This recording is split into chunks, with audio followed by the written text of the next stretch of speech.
সুপ্রিয় দর্শক, আসসালামু আলাইকুম। সবাইকে স্বাগত জানাচ্ছি কনসিল লিমিটেড আয়োজিত সরাসরি স্বাস্থ্য বিষয়ক অনুষ্ঠানের পুরোটা সময় জুড়ে আপনাদের সাথে থাকবো আমি, ডক্টর কে মরিয়মাভা মিতুমণি। আমাদের আজকের এই সুন্দর অনুষ্ঠানটি স্পন্সরেড করেছেন স্কয়ার ফার্মাসিউটিক্যালস লিমিটেড এবং নলেজ পার্টনার হলো টলফেম অ্যান্ড লাভজেল আই ড্রপ। দর্শক, হার্ট বা হৃৎপিণ্ড হলো আমাদের শরীরের অন্যতম একটি প্রধান অঙ্গ। হার্ট অ্যাটাক বা হৃৎপিণ্ড বলতে আমরা অনেকেই কেবল হৃৎপিণ্ডের সমস্যাকে বুঝি, কিন্তু আসলে হৃদসংবহন তন্ত্র, বৃক্ক, প্রান্তিক ধমনী ও মস্তিষ্কের সম্পর্কিত রোগকে একসাথে নিয়ে আলোচনা হয় হৃদরোগে। 1970 সালের পর থেকে নতুন নতুন প্রযুক্তিগত উন্নয়নের ফলে হৃদরোগের ক্ষেত্রে মৃত্যুর হার প্রতিনিয়ত কমে যাচ্ছে। তারপরেও উন্নয়নশীল এবং কম উন্নয়নশীল দেশের ক্ষেত্রে মৃত্যুর হার প্রতিনিয়ত বাড়ছে এবং বেড়েই চলেছে। প্রাপ্তবয়স্কদের ক্ষেত্রে এই রোগ বাড়ার হার সবচাইতে বেশি। তাই আজকে আমাদের আলোচনার বিষয় নির্ধারিত হয়েছে হার্ট অ্যাটাক কি, কারণ, লক্ষণ ও চিকিৎসা। আর এই বিষয়ে আলোচনা করার জন্য আমাদের সাথে সংযুক্ত করেছি অত্যন্ত সম্মানিত একজন অতিথিকে। আমরা আমাদের সম্মানিত অতিথির সাথে পরিচিত হয়ে নিচ্ছি। তিনি হলেন doctor Anirban Modak, heart specialist and consultant, cardiology, MBBS, MSCP, BCS health, ডিকার্ট, বিএসএমএমইউ। স্যার, আপনাকে স্বাগত জানাচ্ছি আমাদের আজকের অনুষ্ঠানে। Thank you. প্রথমে থ্যাংক ইউ জানাই কনসেল লিমিটেড কে এবং উপস্থাপিকাকে, সাথে স্কয়ার ফার্মাসিউটিক্যালস কে। আজকের বিষয় তো অবশ্যই খুবই গুরুত্বপূর্ণ একটা হার্ট অ্যাটাক এবং তার সম্পর্কিত বাকি সব প্রশ্ন। আশা করি সব প্রশ্নগুলো অ্যান্সার দেওয়ার চেষ্টা করব সহজভাবে, যতটা সহজভাবে দেওয়া যায়। হ্যাঁ, ধন্যবাদ। আহ, আমাদের আজকের আলোচনার বিষয়বস্তু হলো, আরেকবার দর্শকদের সুবিধার জন্য জানিয়ে দিচ্ছি, সেটা হলো হার্ট অ্যাটাক কি, কারণ, লক্ষণ ও চিকিৎসা। দর্শক, আপনাদের যদি এই বিষয়ে কোনো কিছু জানার থাকে তাহলে আপনারা আমাদের কমেন্ট সেকশনের মাধ্যমে আমাদেরকে জানাতে পারেন। আমাদের বিশেষজ্ঞ চিকিৎসক আপনাদের কোশ্চেনের অ্যান্সার দিবেন। তা আমি তো অলরেডি বলেই ফেলছি আমাদের আজকের আলোচনার বিষয়বস্তু কি। এখন শুরুতেই যেটা জানতে চাবো আপনার কাছে সেটা হলো যে হার্ট অ্যাটাকটার সাথে, হার্ট অ্যাটাক এই কথাটার সাথে আমরা সবাই কম বেশি পরিচিত। স্যার, আপনার কাছে জানবো যে হার্ট অ্যাটাক মূলত কি। সহজভাবে যদি বলতে চাই, হার্ট অ্যাটাক নামের মধ্যেই সবকিছু বলা আছে। হার্টকে অ্যাটাক করে কোনো কারণে যদি হার্টের নিজস্ব যে এরিয়া গুলো আছে ওই এরিয়াতে যদি ব্লাড সাপ্লাই কমে যায়, যে কোনো কারণে হতে পারে, কমে গেলে হার্ট যে ক্ষতিগ্রস্ত হবে সেটাকে আমরা সহজ ভাষায় হার্ট অ্যাটাক বলি। এখানে একটা ইম্পর্টেন্ট পয়েন্ট আমি বলতে চাবো, হার্ট অ্যাটাক এক জিনিস এবং আরেকটা গ্রামে বা এলাকায় বা নন মেডিকেল পার্সন যারা, তাদের কাছে পরিচিত একটা টার্ম হচ্ছে হার্ট স্ট্রোক। তো বিষয়টা হচ্ছে একটু ক্লিয়ার করে বলে দিই। হার্ট অ্যাটাক হচ্ছে হার্টের যদি ক্ষতিগ্রস্ত হয়, কোনো কারণে ব্লাড সাপ্লাই কমে গেলে, এটা হার্ট অ্যাটাক। স্ট্রোক কখনো হার্টে হয় না। আমি আবারও বলতেছি, স্ট্রোক কখনো হার্টে হয় না। স্ট্রোক হচ্ছে ব্রেনের রোগ। স্ট্রোক বলতেই মেডিকেলে আমরা যেটা বুঝি ব্রেন স্ট্রোক। হার্টে স্ট্রোক নাই, এইরকম টার্মও নাই। এটা আমরা যারা জানি এটা একটা ভুল জানি। তো স্পেসিফিক্যালি হার্ট অ্যাটাক এবং হার্ট অ্যাটাক যেটা আমরা বললাম, এখন যদি আসি ক্ষতিগ্রস্ত কেন হবে, বেশ কয়েকটা কারণ থাকে সাধারণত হার্ট অ্যাটাক হওয়ার পিছনে। সাধারণভাবে সহজভাবে যদি বলতে চাই, রক্তনালী, হার্টের যে রক্তনালী আছে ওই রক্তনালীতে কোনো সময় যদি ব্লক থাকে বা ব্লকটা যদি হার্টের ব্লাড সাপ্লাই বাধাগ্রস্ত করে, তখনই সাধারণত হার্ট ক্ষতিগ্রস্ত হয়, যেটা আমরা হার্ট অ্যাটাক বলি। এছাড়াও আরো কিছু কারণ আছে, যেমন শরীরে যদি রক্ত স্বল্পতা হয় কিংবা রক্ত যদি অধিক বেড়ে যায়, যা আমরা হাইপার ভিসকোসিটি বলি, ওই কারণে রক্ত ব্লাড সাপ্লাই বিভিন্ন টেরিটরিতে বা এরিয়াতে কমে যায়, তখনও হার্ট অ্যাটাক হতে পারে। এবং এই হার্ট অ্যাটাক, এই সাধারণত এগুলো হচ্ছে গিয়া সহজভাবে বলতে গেলে মেকানিজম, যে পরবর্তীতে আমরা কথা বলতে পারি হার্ট অ্যাটাকের ঝুঁকিগুলা নিয়ে, কেন এই ব্লক হবে, কেন এই সমস্যাগুলো হবে। জি জি।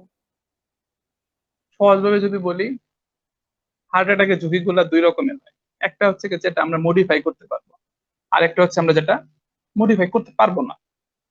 মডিফাই করা বলতে হচ্ছে নিয়ন্ত্রণ করতে পারবো কিনা। কমনলি যেগুলো আমরা মডিফাই করতে পারবো, কমন যেমন একটা পেশেন্ট বা একটা মানুষ, সাধারণ মানুষ সাধারণত দেখা যায় যারা স্মোকার বা সিগারেট খায় প্রচুর পরিমাণে, তার রক্তনালী গুলা সরু হইতে থাকে। যে ডায়াবেটিক পেশেন্ট, যে হাই প্রেশারের রোগী, অথবা যে সেডেন্টারি লাইফস্টাইল লিড করে, মানে হচ্ছে যে মুভমেন্ট করে না, সারাদিন বসা কাজ করে, খুব একটা পরিশ্রমের কাজ করে না, তারা সাধারণত হার্ট অ্যাটাকের ঝুঁকিতে বেশি থাকে। এবং এই কজ যেগুলা বললাম, এই কজগুলা কিন্তু আমরা চাইলে নিয়ন্ত্রণ করতে পারি, সেটা নিয়মের মাধ্যমে হোক, খাদ্যাভ্যাস চেঞ্জের মাধ্যমে হোক, বা ওষুধের মাধ্যমে হোক। এগুলা চেঞ্জ করলে হার্ট অ্যাটাকের ঝুঁকিটা কন্ট্রোল করা যায়। এগুলো হচ্ছে মডিফাই করা সম্ভব। আর কিছু জিনিস আছে যেগুলো আমাদের হাতে নাই। যেমন কারো যদি ফ্যামিলি হিস্ট্রি থাকে, মানে পরিবারের অন্য হিস্ট্রি আছে যে হার্টের সমস্যা, যেমন বাবা, চাচা, দাদা, তাদের হার্টের সমস্যা, তারা স্বাভাবিক কারণে অন্য স্বাভাবিক মানুষের তুলনায় একটু ঝুঁকিতে থাকেন হার্ট অ্যাটাকে। আর একটা বিষয় হচ্ছে আহ পরিবারগতভাবে চলতে যাওয়া কোলেস্টেরল লেভেল যদি হাই থাকে, এটা পরিবার জেনেটিক কারণে যদি হয়ে থাকে। এরপর আমরা যারা এশীয়রা আছি, এশিয়ান সাবকন্টিনেন্ট বা এশিয়া যারা মহাদেশে থাকি, তাদের যে লাইফস্টাইল বা খাদ্য অভ্যাস, এটা কিন্তু ওয়েস্টার্নের সাথে মিলে না। এবং আমাদের যে করোনারি ব্লাড ভেসেল বলতে বোঝায় হার্টের যে রক্তনালী, এগুলা সাধারণত বিদেশিদের তুলনায় একটু চিকন, যে কারণে তাদের তুলনায়, মানে বিদেশিদের তুলনায় আমাদের হার্ট অ্যাটাকের ঝুঁকিটা বেশি, বলা হয় 3 গুণ বেশি। এই জিনিসগুলোর জন্য, এই জিনিসগুলোতে কিন্তু আমাদের হাত নাই, এগুলো আমরা কিন্তু মডিফাই করতে পারবো না। তো এগুলা, আচ্ছা যেহেতু আমরা এগুলো মডিফাই করতে পারবো না, এগুলাদের মতো থাকুক, আমরা যেগুলো মডিফাই করতে পারবো ওগুলাতে কাজ করতে হবে। জি। আচ্ছা, অসংখ্য ধন্যবাদ। স্যার, আপনি তো হার্ট অ্যাটাক কি, হার্ট অ্যাটাকের কারণ, ঝুঁকিগুলো অলরেডি সবই বলে ফেলছেন। এখন আমি জি। আপনার কাছে যেটা জানতে চাবো সেটা হলো যে আপনারা কিভাবে নিশ্চিত হন যে এই রোগীরই হার্ট অ্যাটাক হয়েছে, মানে কি কি পরীক্ষা নিরীক্ষা? আচ্ছা, হার্ট অ্যাটাকের ঝুঁকিগুলা বলার পরে পরীক্ষা নিরীক্ষার আগে আমি একটু বলতে চাই হার্ট অ্যাটাকের লক্ষণগুলো কি কি। হার্ট অ্যাটাকের লক্ষণ কি কি? সাধারণত হার্ট অ্যাটাকের লক্ষণ কি হবে? সাধারণত আমরা যেটা সাধারণ মানুষ, আমরা ইউজুয়াল মানুষ যেটা বুঝি, বুকে ব্যথা। একটা বুকে ব্যথা হলে যে হার্ট অ্যাটাক তা কিন্তু না। বুকে ব্যথাটা কিরকম বুকে ব্যথা, এটা আমাদের হিসাব করতে হবে। একদম সেন্ট্রাল চেস্ট পেইন, এই যে একদম মাঝ বরাবর, বুকের মাঝ বরাবর এইভাবে ব্যথাটা আসবে, কিংবা বুকে ভারবার মনে হবে, বুকে বুকের মধ্যে একটা ডিসকমফোর্ট ফিল হবে। এটার পাশাপাশি যদি রোগীর শরীর ঘামতে থাকে, তার মনে হইতে থাকে যে আমি মানে মারা যাচ্ছি এরকম। এর পাশাপাশি যদি রোগী ভমিটিং টেন্ডেন্সি হয়, বমি বমি ভাব হয়, বা বমি করেও, পাশাপাশি যদি বুকে ধরফর করে, কিংবা শ্বাসকষ্টের মতো মনে হয়, এই বুকে ব্যথার সাথে যদি এই সমস্যাগুলো থাকে, সাধারণত আমাদের হার্টের প্রবলেম হওয়ার চান্স খুবই বেশি এগুলাতে।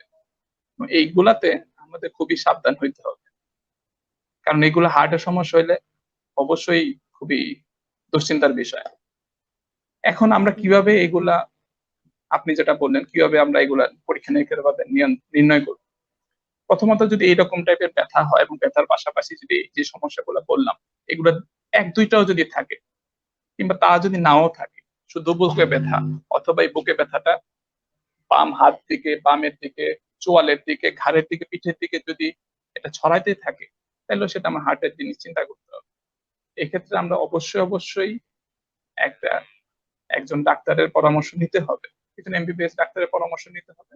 এবং উনি সাধারণত ইসিজি একটা মিনিমাম স্ট্যান্ডার্ড, যেটা উপজেলা লেভেল বা ইউনিয়ন লেভেল, তাই না, উপজেলা লেভেলে ইউজুয়ালি অ্যাভেলেবল। একটা ইসিজির মাধ্যমে আমরা কিন্তু এটা একটা কুইক সার্ভে করে নিতে পারি যে এটা হার্ট অ্যাটাক কি হার্ট অ্যাটাক না। এটা হচ্ছে ইনিশিয়াল লেভেলের একটা ডায়াগনস্টিক টেস্ট।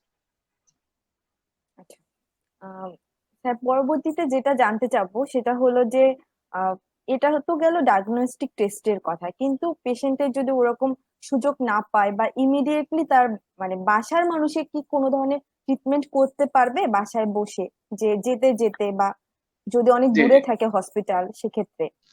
এটা খুবই গুরুত্বপূর্ণ একটা কথা বলছেন। এই জায়গায় আমাদের করার একটা জায়গা আছে হার্টের রোগীদের। বিশেষ করে যদি আপনার মনে হয় যে এরকম ধরনের আমার সমস্যা হচ্ছে, আমার মনে হচ্ছে আমার হার্টের সমস্যা হয়ে গেছে, তাহলে ইমিডিয়েটলি আমরা সাধারণত অ্যাডভাইস করি তিনটা ড্রাগ আমরা ইউজুয়ালি বলি যে তিনটা ড্রাগ লোডিং হয়ে যেত। এর মধ্যে হচ্ছে এসপিরিন 75 মিলিগ্রামের 4টা ট্যাবলেট একসাথে, ক্লোপিডোগ্রেল 75 মিলিগ্রাম 4টা ট্যাবলেট একসাথে, সাথে আমরা সাধারণত যে অ্যান্টি আলসারিন গুলা খাই যেমন ইসুমিপ্রাজল, ওমিপ্রাজল, এইসব গ্রুপের ওষুধ 40 মিলিগ্রাম। এই তিন জাতের ওষুধ যদি আমরা সাথে সাথে রোগীকে দিতে পারি তাহলে তার জন্য এটা লাইফ সেভিং হইতে পারে। কারণ এই লোডিং ডোজটা সাথে মোটামুটি লোডিং ডোজ দেওয়ার কারণই হচ্ছে যাতে এটা কাজ শুরু করে দেয়। এবং সাধারণত বিভিন্ন বইপত্রে বা আমরা যে পড়াশোনা করছি সাধারণত বলে হয় যে যে যে স্পেন ক্লোপিডোগ্রাল যে 4টা করা বলছি ওটা চুষে খাওয়ার জন্য, যাতে তাড়াতাড়ি বডির ভিতরে যেতে পারে গিলে না খেয়ে। আপনি যেভাবে ভালো ফিল করতে পারে, রোগী যেভাবে অনেক সময় রোগীরা গিলতে পারে না, যদি চুষতে পারে না তখন গিলে ফেলতে হয়, ঠিক আছে। রোগী যদি আনকনসিয়াস থাকে তখন কিন্তু ভুলেও এইসব ট্যাবলেট গুলা দেওয়ার চেষ্টা করা যাবে না। যদি আনকনসিয়াস থাকে, অজ্ঞান যদি থাকে, এই ট্যাবলেট গুলা জোরপূর্বক দেওয়ার চেষ্টা করা যাবে না, তাহলে কিন্তু এটা ফুসফুসে চলে যেতে পারে, বিপদ আরো বাড়তে পারে। তো যদি জ্ঞান থাকে অবশ্যই মুখে খেয়ে নিবে, মুখে খাইতে খাওয়ার থেকে বেটার হতে যদি চুষে খায় সে এটা, আমাদের সিবির যেভাবে খায় ওই রকম ভাবেই। এই 3-4টা ওষুধ যদি সে খায় তাহলে ওখানে যাওয়া পর্যন্ত একটু টাইম পাবে রোগী, এটা হচ্ছে কথা। আর একটা কথা অনেক সময় বলা থাকে ওই যে স্প্রে দেওয়ার জন্য, নাইট্রোগ্লিসারিন স্প্রে। নাইট্রোগ্লিসারিন স্প্রে এটা একটা স্প্রে যেটা জিহ্বার নিচে দেওয়া হয়, এটা দিলে বুকে ব্যথাটা সাময়িকভাবে কমে আসে। সাধারণত 1 থেকে 2-4 জিহ্বার নিচে স্প্রেটা করা যায়, যে কোনো ফার্মেসিতে উপজেলা লেভেল অ্যাভেলেবল। অসংখ্য ধন্যবাদ স্যার।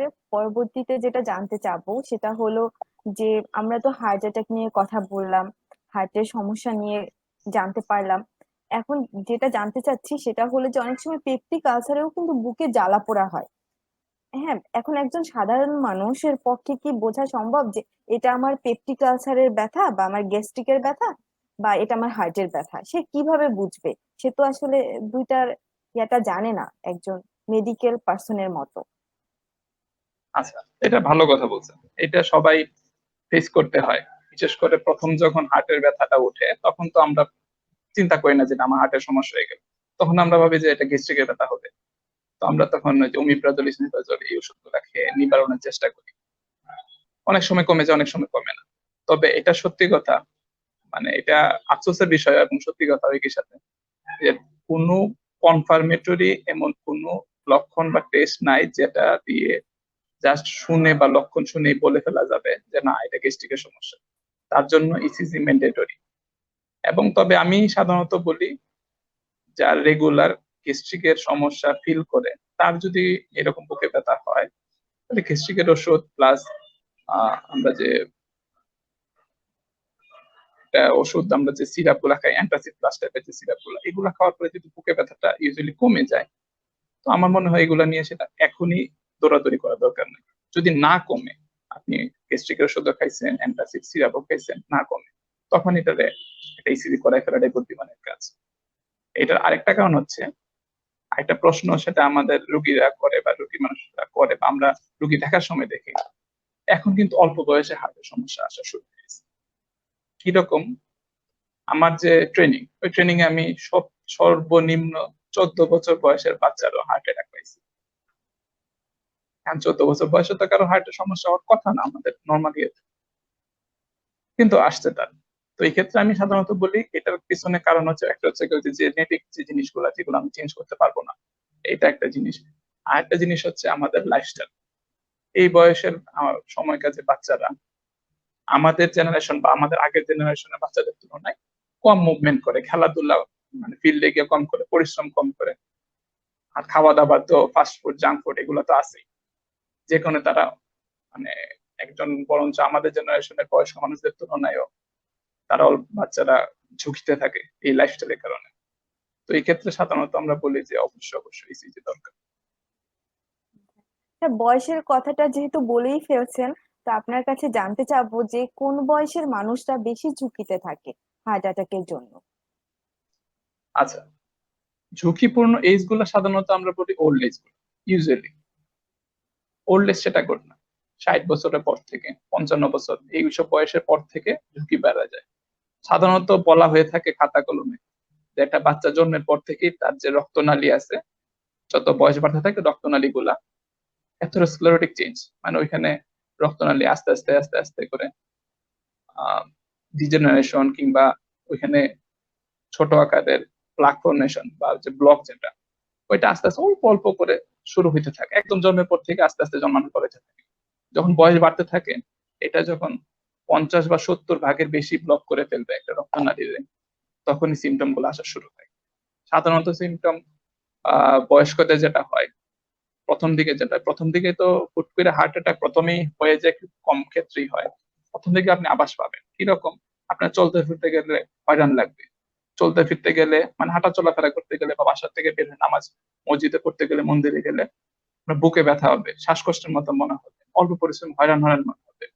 এবং এর পাশাপাশি যে বয়সগুলোতে সাধারণত ডায়াবেটিস, প্রেশার এইসব রোগে মানে শরীরে চলে আসে, এই 50-এর পর থেকে চলে আসে ইউজুয়ালি, তখন তারা কি করে, যে ডায়াবেটিস, প্রেশার এই সমস্যাগুলো কি করে, ডায়াবেটিস হলে রক্তনালীতে ফ্যাট ডিপোজিশন শুরু হয়ে যায়।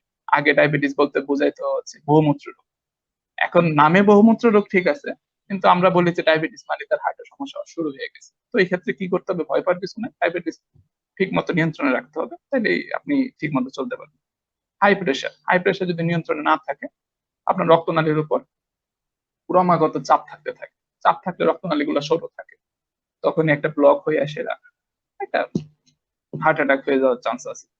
আরেকটা হচ্ছে এই বয়সে 50+ বয়সগুলোতে দুশ্চিন্তা বেশি হয় বিভিন্ন কারণে, পারিপার্শ্বিক, পারিবারিক এইসব কারণে দুশ্চিন্তা বেশি হবে। এই দুশ্চিন্তা বেশি হওয়ার কারণে রক্তনালীতে চাপ থাকে, তখন হার্ট অ্যাটাক হওয়ার চান্স আছে। আমার এক ফ্রেন্ডের মামা, উনি হচ্ছেন খুবই ফিট পার্সন, জিম করে।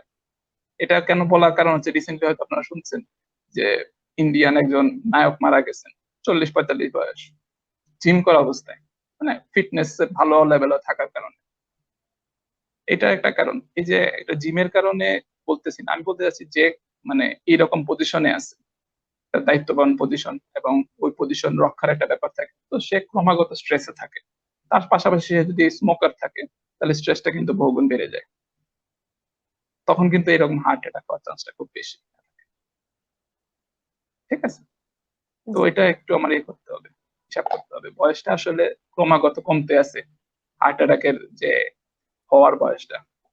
লাইফস্টাইলটা অনেক বড় একটা ভূমিকা অনেক পালন বড় করতেছে। হিসাব। আপনার ওজন, জি। মানে আমরা যেটা বলি, মানে সহজ হিসাব করার জন্য, আপনার যে হাইট, ওই হাইটে প্রতি ইঞ্চিতে 1 কেজি হচ্ছে আপনার জন্য আইডিয়াল ওয়েট। যেমন সাপোজ, বিএমআইটা ঠিক রাখা উচিত।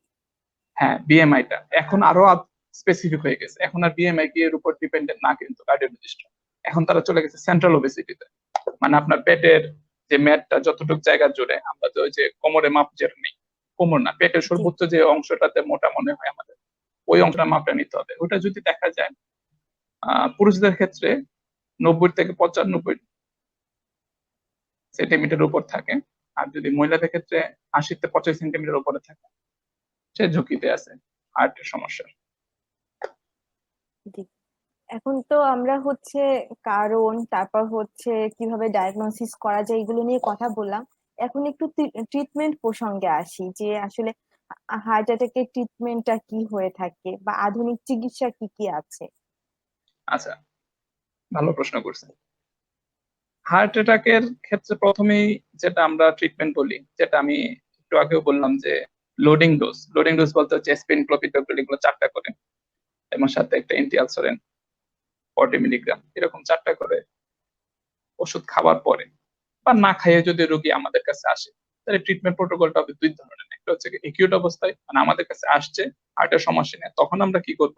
আর একটা হচ্ছে পরবর্তীতে হার্ট অ্যাটাকের সমস্যার সমাধান ইমিডিয়েটলি কমানো হয়েছে, পরবর্তীতে রোগীর লাইফস্টাইল কিভাবে মেনটেন হবে, কিভাবে ওষুধগুলো খাবে তার উপর। ইমিডিয়েটলি আমরা যেটা করি, ওই লোডিং ডোজ যেগুলো বলছি এগুলো মানে আমরা খাওয়াই দিই রোগীকে।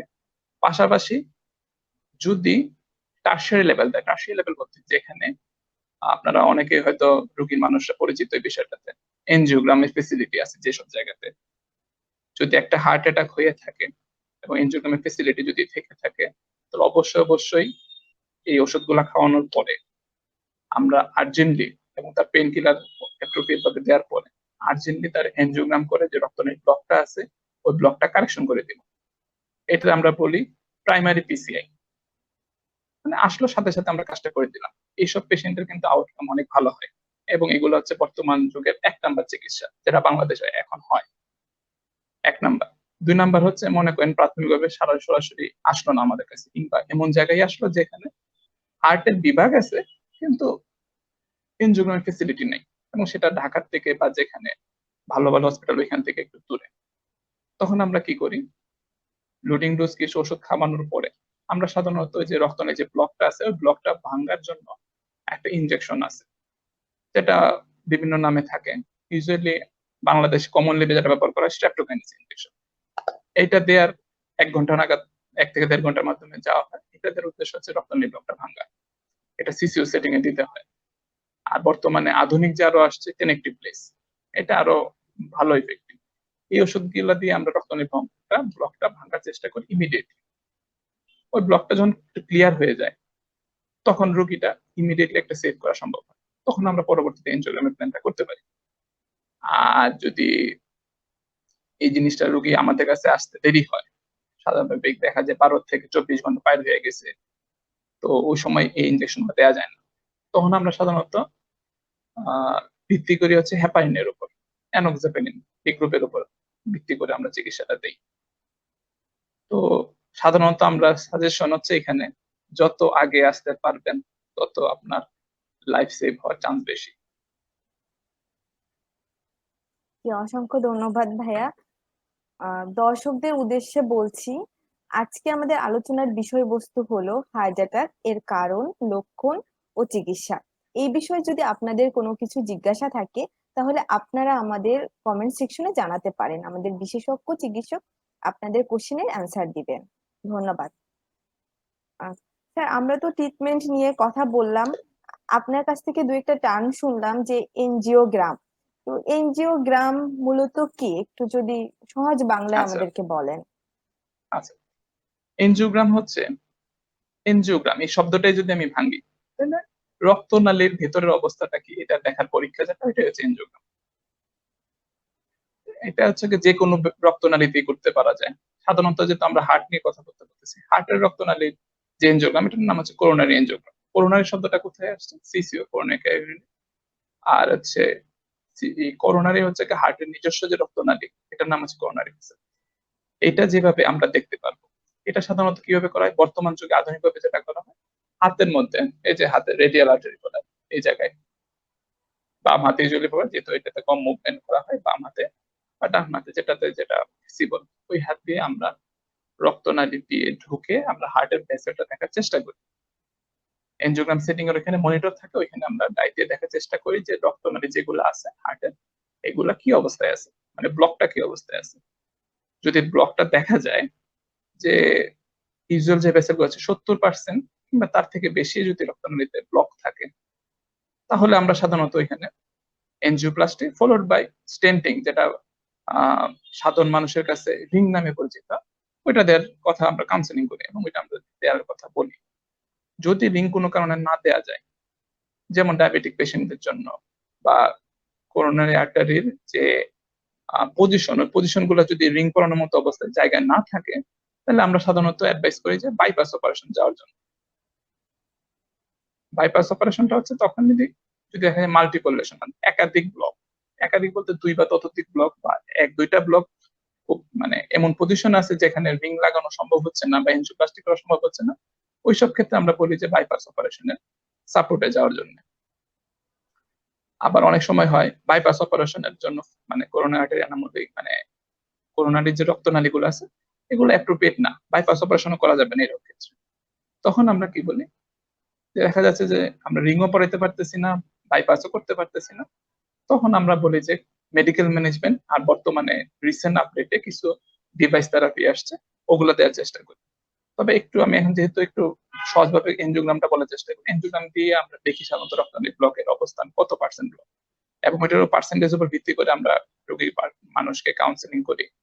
রোগীর যে মানে আত্মীয় স্বজন থাকবে তাদের কাউন্সিলিং করি, আমরা কি এখানে এনজিওপ্লাস্টি করবো, মানে যে ব্লকটা আছে ব্লকটাকে কি মানে একটু পরিষ্কার করে দেবো এরকম, নাকি ওইখানে পরিষ্কার করার পরে ওইখানে রিং লাগাই দিতে হবে, এটা কাউন্সিলিং, নাকি বাইপাস করি, এই জিনিসের ডিসিশনটা আমরা এখানে দিয়ে দিই।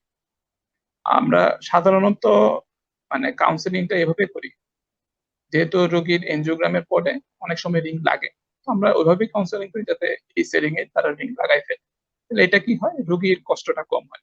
এনজিওগ্রাম রোগীর জন্য একটু মানে দুশ্চিন্তার বিষয়, রোগীটা একটু বেশি প্যানিক হয়ে যায়, না জানি আমার কি হয়ে গেল। একই সেটিং এ করলে কি হয়, মানে পরবর্তী আরেকটা এনজিওগ্রাম করার জন্য মানে মানসিক প্রস্তুতি নিতে হয় না, রিস্কও কম হয়, সব দিক দিয়ে ফিজিবল ভালো হয় একই সেটিং এ যদি করে ফেলা যায়। এটাই বর্তমানে আধুনিক চিকিৎসা। তবে আমি আবারও বলি, যত আগে আপনি যাবেন হার্ট বুকের ব্যথার সমস্যাটা নিয়ে, তত আপনার ভালো হবার চান্স বেশি। স্যার অসংখ্য ধন্যবাদ স্যার। আমাদের কিছু কোশ্চেন এসেছে, তার জি, মধ্য থেকে আমি সবার কোশ্চেনই নিব।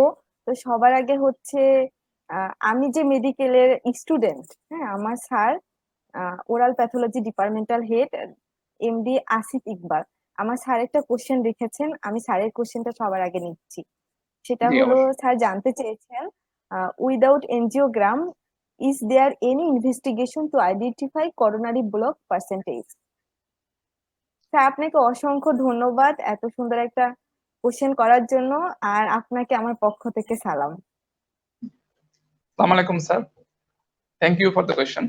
প্রথম কথা হচ্ছে গিয়ে এনজিওগ্রাম ছাড়া রক্তনালী ব্লকের পার্সেন্টেজ দেখার সুযোগ আছে, অবশ্যই আছে। সেটা আমরা বলি সিটি এনজিওগ্রাম, যেখানে আপনার রক্তনালীর ভিতরে ঢুকতে হবে না, কাটা ছাড়া জায়গা নাই। সিটি স্ক্যান যেভাবে করে ওইভাবে আমরা কিন্তু ব্লকের পার্সেন্টেজটা এজুম করে নিতে পারি, এবং এটা অনেকাংশে সঠিক হয়, এবং ঢাকা বা বিভিন্ন বিভাগীয় শহরে অহরহ করা। সিটি স্ক্যানের মতো ডাই দিয়ে করা হয়, ওইটা দিয়ে সিটি এনজিওগ্রাম করে আমরা ব্লক ক্যালসিয়াম স্কোরিং এর মাধ্যমে ব্লকের পার্সেন্টেজটা বুঝে দিতে পারি, এবং পরবর্তীতে আপনাদের ডিসিশনও দেওয়া যায় রোগী মানুষদেরকে যে এটাতে আলটিমেটলি পরবর্তী ম্যানেজমেন্টটা কেমন হবে। এটা একটা পরীক্ষা। আর একটা বললে যে ইনডাইরেক্ট এভিডেন্স, এটা সাধারণত ব্লকের কথা বলা হয় না। ইনডাইরেক্ট এভিডেন্সটা কেমন, সেটা হচ্ছে গিয়া ইকোকার্ডিওগ্রাফি। ইকোকার্ডিওগ্রাফি দিয়ে হার্টের যে ওয়ালের মুভমেন্টের অ্যাবনর্মালিটি আমরা ইউজুয়ালি দেখি একটা এমআই এর পরে, ওইখানে যদি দেখায় অ্যাবনর্মালিটি, সিগনিফিকেন্ট অ্যাবনর্মালিটি যদি থাকে হার্টের ওয়ালের মুভমেন্টে, তখন আমি ইনডাইরেক্টলি বলে দিই আপনার রক্তনালীর এই টেরিটরিতে ব্লক আছে এবং সিগনিফিকেন্ট অ্যামাউন্টে। ওই ক্ষেত্রে তখন একটা ডিসিশন দেওয়া যায়। তবে মেইনলি সিটি এনজিওগ্রাম মোর মানে ফিজিবল এবং রোগীর জন্য বেনিফিটে, মানে আপনি ইনভেসিভ কোনো প্রসিডিউরে যাওয়া ছাড়াই আপনি বুঝে যেতে পারবেন কত পার্সেন্ট। Thank you. জি, অসংখ্য ধন্যবাদ। এমডি তুহিন খন্দকার জানতে চেয়েছেন, ইনফেরিয়র মায়োকার্ডিয়াল ইনফ্রাকশন এর পেশেন্ট এর অলওয়েজ বিপি কেন ফল করে স্যার? আচ্ছা, থ্যাংক ইউ। তুহিন খন্দকার চমৎকার একজন পার্সন, খুবই ট্যালেন্টেড পার্সন। আচ্ছা, উনি একজন ডাক্তার। আচ্ছা, প্রথম কথা হচ্ছে ইনফিরিয়র এমআই। ইনফিরিয়র এমআই বলতে যদি সহজভাবে বলতে হয়, হার্টের ইনফিরিয়র সারফেস, মানে নিচের দিকের সারফেসে যদি কোনো প্রকার রক্তনালী ব্লকের কারণে ওখানে ব্লাড সাপ্লাই না যায়। প্রথম কারণ হচ্ছে দুইটা কথা বলতে হবে এখানে। একটা হচ্ছে ইনফিরিয়র এমআই রক্তনালী যে ব্লকটা থাকে রাইট করোনারি আর্টারি বলে, ওইটাতে ইউজুয়ালি ব্লক থাকে। এটাতে যদি অ্যাবনর্মালি হয়, সাধারণত রাইট ভেন্ট্রিকুলার ইনফেকশন হতে পারে। রাইট ভেন্ট্রিকুলার যদি ইনফেকশন হয়, রাইট ভেন্ট্রিকুল দুর্বল হয়ে যায়। আমাদের শরীরে যে ভেনাস সাপ্লাই গুলো আছে, ওইটা সাধারণত কোথায় আসে, আসে হচ্ছে রাইট সাইডেড হার্টে। রাইট সাইড হার্ট বলতে কোথায়, রাইট এট্রিয়াম। রাইট এট্রিয়াম থেকে রাইট ভেন্ট্রিকুলে যায়। তো ওইখানে যদি দুর্বল থাকে, তারা কিন্তু হার্টের লাংসে পাঠাইতে পারতেছে না এই ব্লাডকে। লাংসে যদি ব্লাডকে না পাঠাইতে পারে রাইট ভেন্ট্রিকল, তাহলে তো লেফট এট্রিয়ামে ব্লাড আসতেছে না। লেফট এট্রিয়ামে ব্লাড না আসতে লেফট ভেন্ট্রিকল, যেটা আমাদের বিপি অ্যাকচুয়ালি প্রডিউস করে, ওই লেফট ভেন্ট্রিকলে ব্লাড কম আসে। তো যে কারণে ব্লাডের ভলিউমই কমে যায়, যে কারণে ব্লাড প্রেশারটা তৈরি হয় না ঠিক মতো। এটা একটা কজ।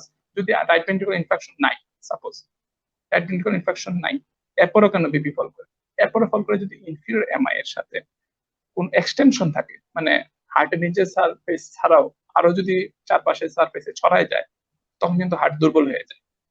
হার্ট যখন দুর্বল হয়ে যাবে, হার্ট প্রেশার ক্রিয়েট করতে পারে না। হার্ট প্রেশার ক্রিয়েট না করতে পারলে বিপি কমে যায়। জি, অসংখ্য ধন্যবাদ। রাকিব শেখ জানতে চেয়েছেন, হার্ট অ্যাটাক ও হার্ট ফেইলিউরের মধ্যে পার্থক্য কি? এটা চমৎকার একটা প্রশ্ন। এটার মধ্যে অনেকের কনফিউশন আছে। অনেকে মানে জিনিসটা হার্ট অ্যাটাক আমি বলতেছি প্রথমেই, যে কোনো কারণে যদি হার্ট ক্ষতিগ্রস্ত হয়, হার্টের মাংসপেশি, তাহলে আমরা ইউজুয়ালি বলি অ্যাকিউট সিটিং এ, কমনলি আমরা বলে থাকি মোটা দাগে যেটা হার্ট অ্যাটাক।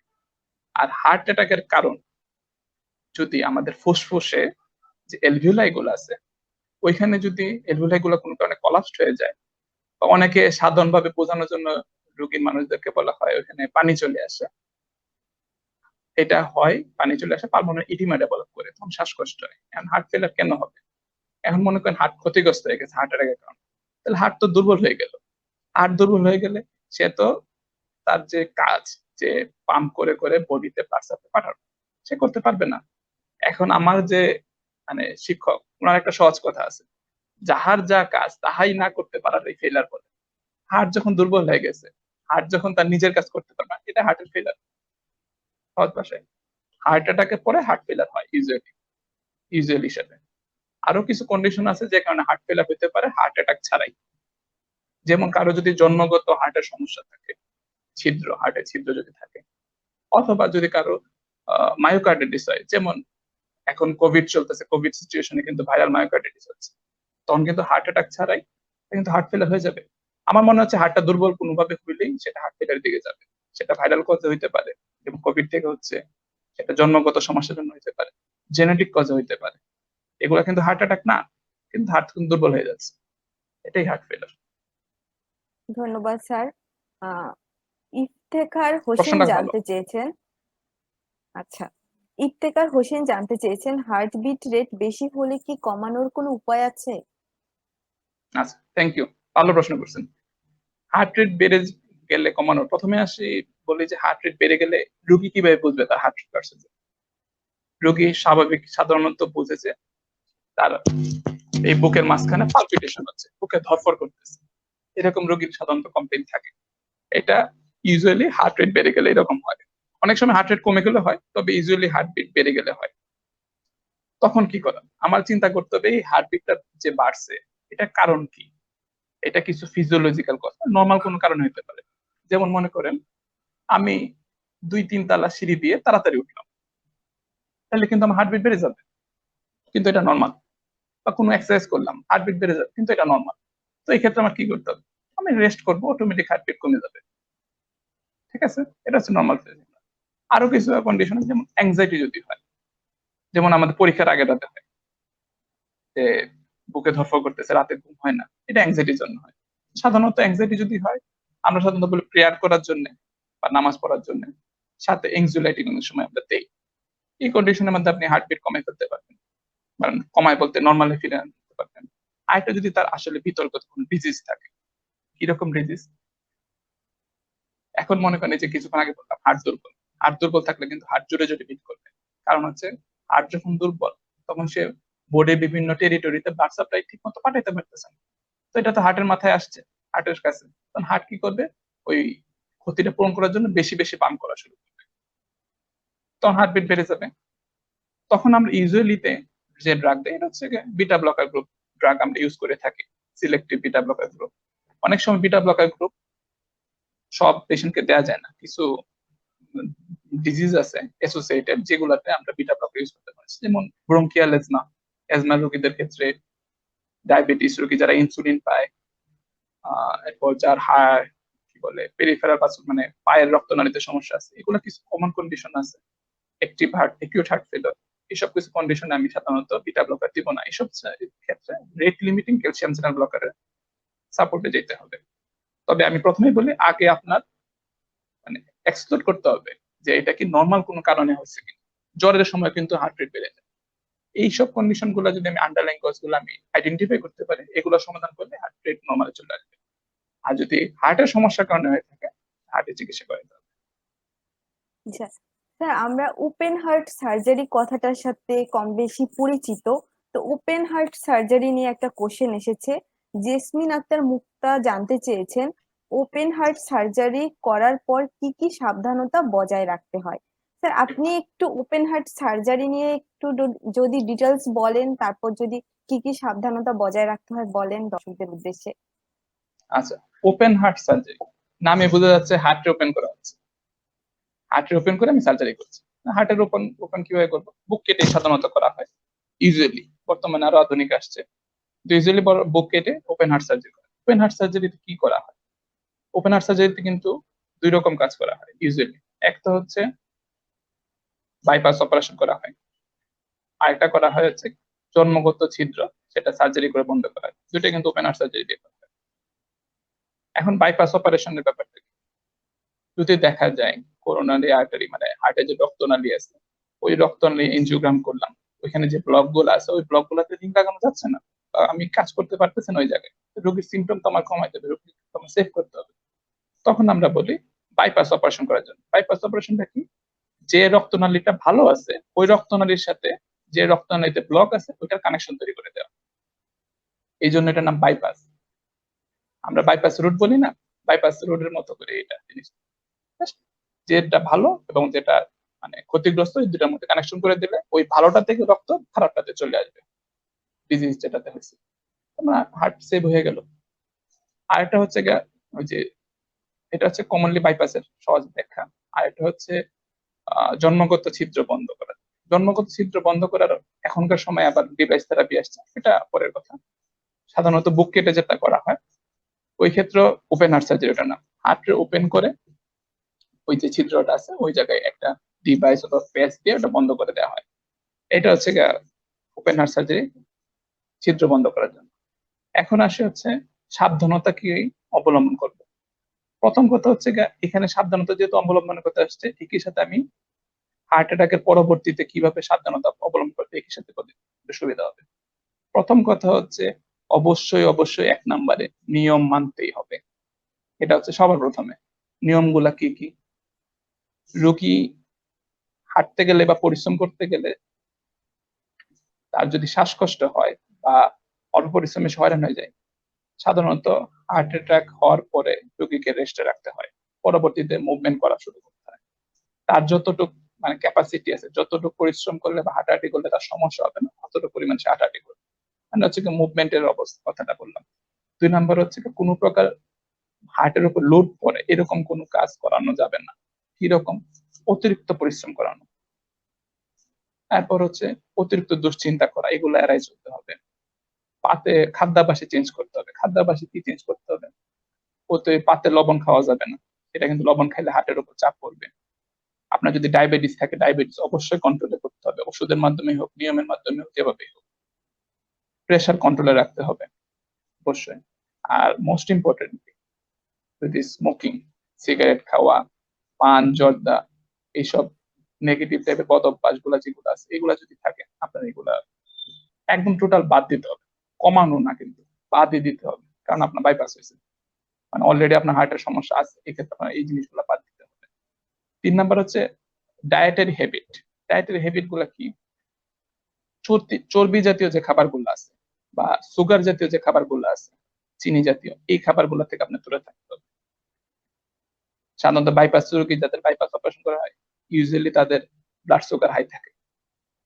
তো এই ক্ষেত্রে আপনার ডায়াবেটিস নিয়ন্ত্রণের জন্য যে খাদ্য চার্ট আছে ওই চার্টটা ফলো করতে হবে, এবং আমার পক্ষ থেকে সাজেশন হচ্ছে সুগারটা আপনি এড়াই চলতে হবে। আপনার যদি রক্তে কোলেস্টেরল লেভেল বেশি থাকে, অনেকেরই থাকে, রক্তে কোলেস্টেরল লেভেল বেশি থাকে, তাহলে ওইটা অবশ্যই নিয়ন্ত্রণ আনতে হবে। আরো স্পেসিফিক্যালি যদি বলতে হয় ট্রাইগ্লিসারাইড লেভেলটা, এটা খুব ইম্পর্টেন্ট। আর এক্ষেত্রে কিছু কথা বলা হয়, রাত্রে ইউজুয়ালি আপনি ভাতটা মডিফাই করবেন, ভাতটা এড়াই চলার চেষ্টা করবেন, কারণ আমরা বাঙালিরা ইনক্লুডিং আমি ভাত খাওয়ার পরে বা রাত্রে খাবারের পরে আমরা বিছানায় চলে যাই, খুব একটা মুভমেন্ট করি না, ওই যাই করে ওই বিছানায় শুয়ে শুয়ে বা নড়াচড়া করি না। এটা কিন্তু বডিতে খরচ হয় না তখন, এটা কিন্তু রক্তনালীতে, বডিতে, শরীরে, পেটের মধ্যে জমতে থাকে, এটা কিন্তু ওয়ার্কআউট ব্লকের হয় না। সম্ভাবনা আরো বাড়ায় দেবে। এটা আর একটা ব্যাপার হচ্ছে এরপর হচ্ছে আপনার নিয়ম কানুনে পরে হচ্ছে আপনার ওষুধপত্র। ওষুধপত্র সাধারণত যে হার্ট অ্যাটাক হওয়ার পরে আপনারা পরবর্তীতে বাইপাস অপারেশন করছেন, যখন আপনার বাইপাস অপারেশন করে ছুটি হবে তখন একটা ড্রাগ লিস্ট দেওয়া থাকে, প্রেসক্রিপশন লিস্ট। ওই লিস্টটাতে দেখবেন কিছু ওষুধ আছে চলবে। চলবে মানে হচ্ছে এক কথায় কোনো ডাক্তার যদি বন্ধ না করে এবং কোন রোগী না করুক, মৃত্যু না হয় তার আগ পর্যন্ত চলবে। চলবে কথার মানে কিন্তু এটা। অনেক রোগী আছে যে 1 মাস, 1.5 মাস, 6 মাস খাওয়ার পরে অনেকদিন খাইছি বন্ধ করে দিই, এই বন্ধ করছেন মানে আপনি খাওয়ার অবস্থা হবে, হয়তো ইমিডিয়েটলি হবে না কিন্তু কিছুদিন পরে অবস্থা ভিতরে খারাপ হবে। আর যেটা বলতে চাই এটা হচ্ছে রেগুলার ফলো আপ। আপনার যে চিকিৎসক আপনার বাইপাস অপারেশন করছেন ওনার পরামর্শ মতে আপনার ফলো আপে থাকতে হবে। এই ফলো আপটা 6 মাস অন্তর অন্তর, 1 বছর অন্তর অন্তর যেভাবে বলা থাকে ওইভাবেই হবে। তবে নিয়ম যদি না মানেন, আবারও বলি, বাইপাস করছেন তার মানে আপনি তো রোগমুক্ত হন নাই, আপনি জাস্ট টেম্পোরারি একটা সাপোর্ট দিয়ে রাখছেন। সো নিয়ম সবার আগে। Thank you. জি স্যার, অসংখ্য ধন্যবাদ স্যার। আপনি ডিসকাশন করতে করতে খাবার লবণের কথা বলছিলেন। তো জি আমি অনেককে দেখছি যে হচ্ছে বলে যে আহ, ভাতে খাবার লবণ খাওয়া যাবে না, তো তরকারিতে একটু বাড়িয়ে দিও, এরকম শুনেছি। আবার এরকমও শুনেছি যে আহ, কাঁচা লবণ খাবে না, ভাজা লবণ খাবে। তো স্যার এই ব্যাপারটা একটু যদি আচ্ছা, ডিসকাস করেন। এটা কিন্তু অনেক ভালো প্রশ্ন, এটা কমনলি কিন্তু ফেস করা হয়, জিজ্ঞেস করা হয়। মানে পাতে লবণ খাওয়া টোটালি নিষেধ, সেটা ভাজা হোক কাঁচা হোক গাছ থেকে পাড়া হোক, কোনো প্রকার লবণ পাতের মধ্যে আপনি খাবেন না। 2 নাম্বার কথা হচ্ছে গিয়ে পাতে লবণ খাইতে পারবেন না দেখে তরকারিতে লবণ বাড়াই দেয়া, এই যুক্তিতে যাবেন না। ইউজুয়ালি তরকারিতে আপনারা যে লবণ ইউজ করেন অতটুকু পরিমাণ লবণ দিবেন। এখন বলবেন যে খাবার স্বাদ লাগে না লবণে, আমরা অভ্যস্ত। এটার একটা প্র্যাকটিক্যাল এক্সাম্পল আমার নিজের বাসাতে দিই। আমার নিজেতে আমার বাবা মা তারা পাতে লবণ খাইতো, আমি অনেক বলার পরে আস্তে আস্তে কিন্তু তারা উইথড্র করে চলে আসছে, এখন কিন্তু তারা পাতে লবণ খাইতে হয় না, তারা কিন্তু অভ্যস্ত হয়ে গেছে। মানুষ হচ্ছে অভ্যাসের দাস। আর আমাদের যে শরীর, এটা কমন একটা, মানে আমাদের এলাকায় বলে যে শরীরের নাম মহাশয়, যাহা সহানো হয় তাহাই সয়। আপনি অভ্যস্ত হয়ে যান, 7 দিন 14 দিন খারাপ লাগবে, এরপরে কিন্তু আপনি ওইটাতে হেবিচুয়েটেড হয়ে যান, তখন ঠিকই আবার রুচি লাগবে, সবই পারবে। জি স্যার, অসংখ্য ধন্যবাদ। স্যার, আপনার একজন ফ্রেন্ড হচ্ছে কমেন্টস করেছেন, নাসিফ হোসেন হ্যাঁ হ্যাঁ, লিখেছেন, বেস্ট উইশেস ডিয়ার ফ্রেন্ড। মানুষের ফুড হ্যাবিট, লাইফস্টাইল মডিফিকেশন কিভাবে হার্ট অ্যাটাক প্রিভেন্ট করতে পারে, কাইন্ডলি বলবা। স্যার, জানতে চেয়েছেন ওকে, আপনার কাছে। Thank you Nasif, brilliant person সে, এবং আমার খুবই পছন্দের পারসন। তারা আমরা বিরাট কোহলির সাথে তুলনা করতাম, এত স্টাইলিশ। আচ্ছা যাই হোক, তাহলে আসল প্রশ্নে আসি। লাইফস্টাইল এবং খাবার দাবারের যে নিয়ম, এই নিয়মটা যে হার্ট অ্যাটাক প্রিভেন্ট করে দেওয়া সম্ভব, এটা সত্যিকার অর্থে একটা মিরাকল একটা বিষয়। এবং এটা বিভিন্ন কার্ডিওলজি যে জার্নাল আছে এখানে মানে সন্দেহতাতীত ভাবে প্রমাণিত। লাইফস্টাইলটা কি? প্রথমে এক কথায় যদি আমি সহজভাবে লাইফস্টাইলটা বলি, আপনার মুভমেন্ট করতে হবে, আপনার ঘাম ঝরানো পরিশ্রম করতে হবে। দৈনিক আপনার সুবিধা মতো সময়ে 20 মিনিট থেকে আধা ঘন্টা আপনি হাঁটেন, দৌড়ান, সাঁতার কাটেন, জিমে যান, আপনি আপনার মতো করে এক্সারসাইজ করেন। আধা ঘন্টা শরীরে ঘাম ঝরাইতে হবে। এই ঘাম ঝরানো কিন্তু রোদের মধ্যে হাঁটাহাঁটি করলে ঘাম ঝরবে এইরকম না, পরিশ্রমের ঘাম ঝরতে হবে সেটা, আধা ঘন্টা মিনিমাম। এর পাশাপাশি আসবে, পরিশ্রমের পাশাপাশি ব্যাড হ্যাবিট গুলো কুইট করা। ব্যাড হ্যাবিট 1 নাম্বার, বাংলাদেশের ব্যাড হ্যাবিট 1 নাম্বার হচ্ছে সিগারেট খাওয়া। এটা মানে আগে কি হইতো, মানে সবাই একটু ভয় পায় পায় লজ্জা পায় পায় খাইতো, এখন আর ওইটা না, এখন সবাই এটার স্মার্টনেস লেভেলে পাবে, কিন্তু এই স্মার্টনেস লেভেলটা আসলে নিজের জন্য ক্ষতিকর। 3 নাম্বার হচ্ছে ওজন। ওজন এতটা ভাইটাল জিনিস, সেটা মানে বলার অপেক্ষা নাই। যার শরীরে মেদ যত বেশি, ওজন তত বেশি হবে স্বাভাবিক। এই ওজনটা যখন কমাবেন, এটা কিন্তু 4 গুণ হারে বাড়বে, 4 গুণ হারে কমবে। এটার মানে হচ্ছে শরীরের মেদ বা ওজনটা হার্টের রক্তনালীর সাথে 4 গুণের সাথে সমানুপাতিক। কিরকম? যদি কেউ সমানুপাতিক না, সরি, ব্যস্তানুপাতিক। কারো ওজন যদি 1 কেজি বাড়ে, তার হার্ট অ্যাটাকের ঝুঁকি 4 গুণ বাড়বে, এরকম ভাবে। আবার যখন ওজন যার 1 কেজি কমবে, তার হার্ট অ্যাটাকের ঝুঁকি এরকম ভাবে 4 গুণ কমতে থাকে। এই জিনিসটা খুব ভাইটাল। এই যে ঝুঁকিটা কিভাবে হয়, আপনি যখন স্বাস্থ্য বাড়বে, মোটা হবেন, তখন আপনার যে রক্তনালী আছে, ওই রক্তনালীতে মেদ জমা শুরু হয়, যেটাকে আমরা ফ্যাট বলি।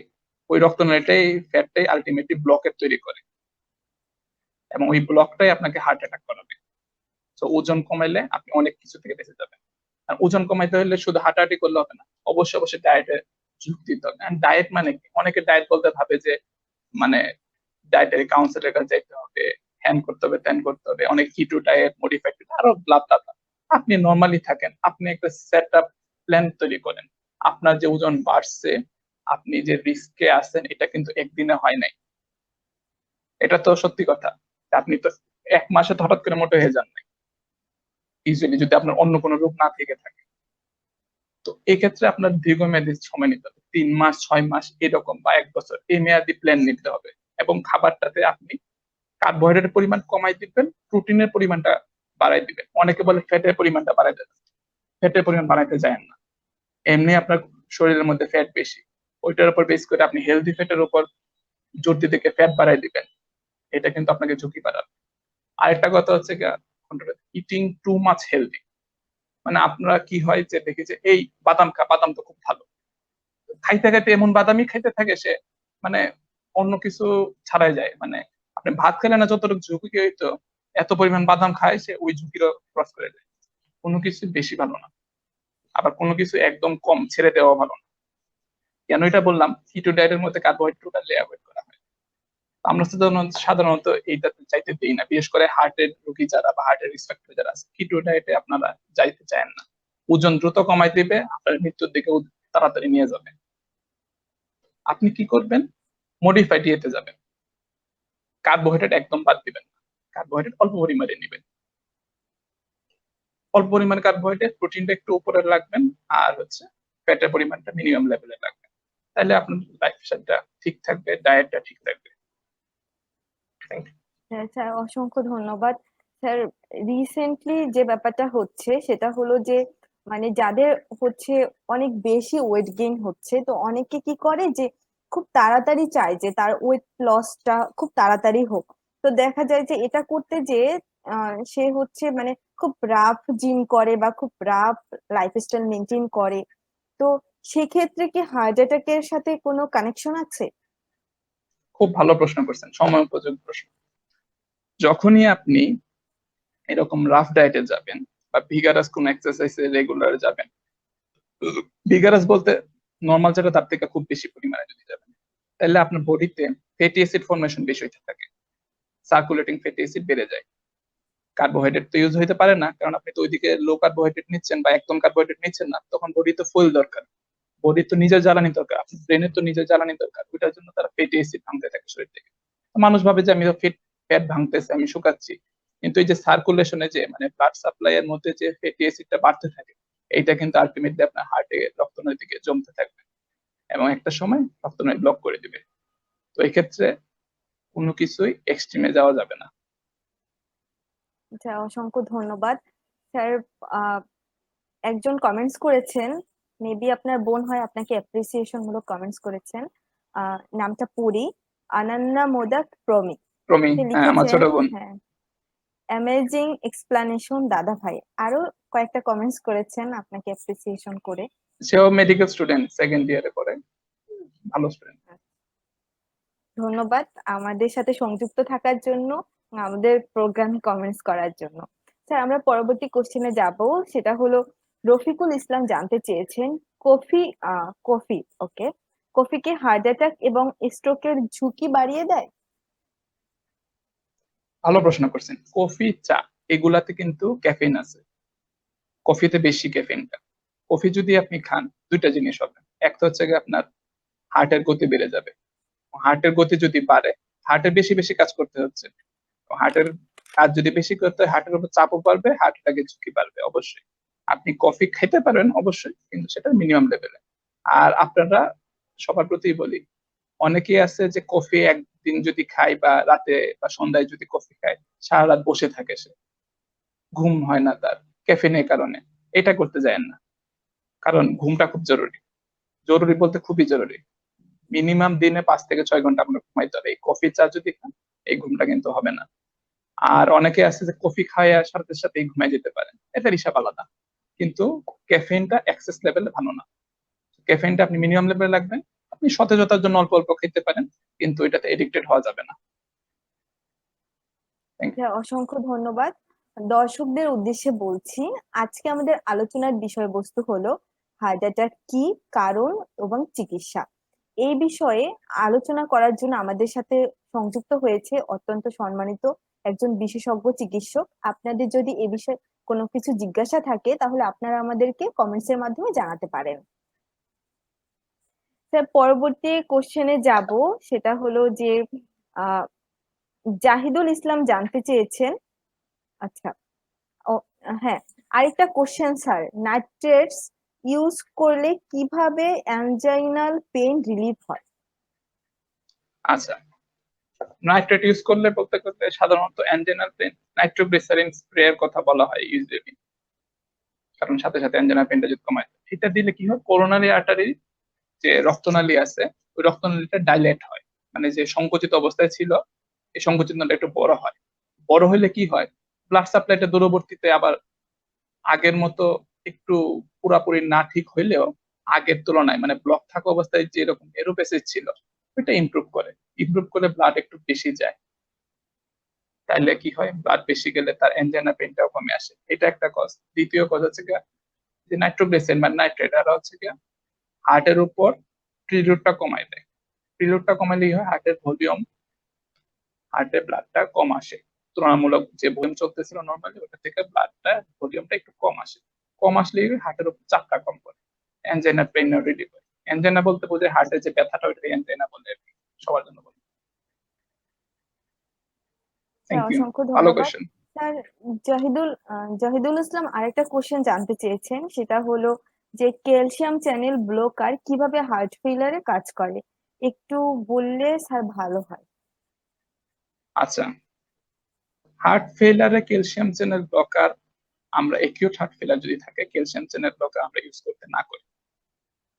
কারণ কি হয়, হার্ট তো অলরেডি দুর্বল হয়ে আছে, কারণ যে কারণে এটা আমরা হার্ট ফেইলার বলি। এই ক্ষেত্রে যদি ক্যালসিয়াম চ্যানেল ব্লকার দেই, যেটা ফোর্স অফ কন্ট্রাকশন হার্টের কমাই দেয়, এমনি সে দুর্বল তার আরো দুর্বল করে দেয়। এই কারণে আমরা একিউট হার্ট ফেইলারে ক্যালসিয়াম চ্যানেল ব্লকারটা ইউজ করতে না করি। এক নাম্বার। দুই নাম্বার হচ্ছে যদি ক্রনিক্যালি হয় এবং এই ক্ষেত্রে কোনো কারণে যদি বিটা ব্লকার ইউজ করা না যায় হার্টবিট কন্ট্রোলের জন্য, তখন আমরা লং স্ট্যান্ডিং ক্ষেত্রে ক্যালসিয়াম চ্যানেল ব্লকার যেটা রেট লিমিট করে, ভেরাপামিল, ডিলটিয়াজিয়াম, এই গ্রুপগুলো আমরা সাধারণত চুজ করি রেট কন্ট্রোলের জন্য। তো আমরা ইউজুয়ালি একিউট হার্ট ফেইলারে ক্যালসিয়াম চ্যানেল ব্লকার ইউজ করবো না। ক্রনিক হার্ট ফেইলারে আনলে যদি মানে অন্য অপশন না থাকে আমরা ক্যালসিয়াম চ্যানেল ব্লকারের সাপোর্টে যাবো না। Beta blocker better choice chronic heart ফেইলারের ক্ষেত্রে। স্যার, অসংখ্য ধন্যবাদ। অনন্যা মোদক প্রমি জানতে চেয়েছেন আপনার কাছে যে স্টেরয়েড জাতীয় ওষুধ হৃৎপিণ্ডের উপর কি খারাপ প্রভাব ফেলে, একটু যদি বলতেন দাদা ভাই।